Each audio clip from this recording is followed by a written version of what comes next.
here's an idea.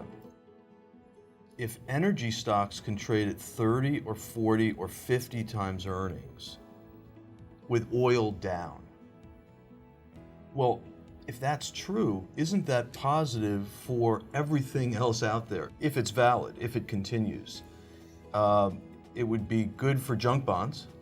If the oil stocks themselves believe that oil won't stay at 30 forever, they'll someday be 50 or 60, that solves your problems in the junk bond market. It solves your problems for banks if they had any.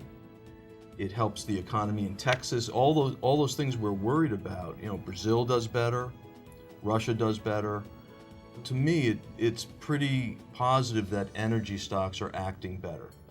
I also think that the whole concept of risk and what's going to happen to the economy is somewhat overplayed. You look at JP Morgan had their analyst day recently, and they talked about if oil stayed at $25, which it hasn't reached, for another 18 months, they'd have an incremental $1.5 billion of write-downs.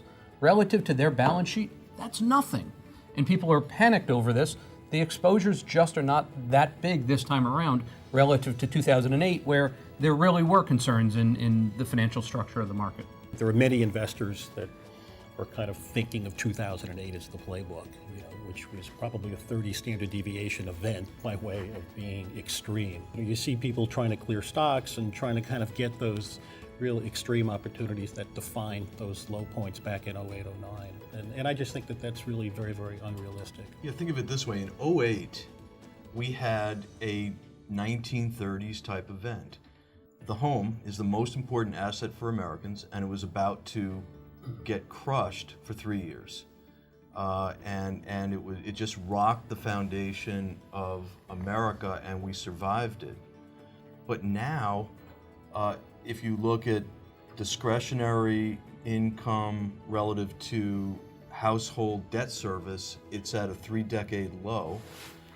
Banks were levered in 08, very levered. Now they have the best balance sheets in decades. And so when JP Morgan says we're taking up our loan loss reserves against energy, that's an earnings hit. Energy is 2% of their loan book. It's not a capital hit. And the CDS spreads of banks, in fact, have not widened materially. So it's just nothing like 08. One of the great things about active management, you don't have to own everything.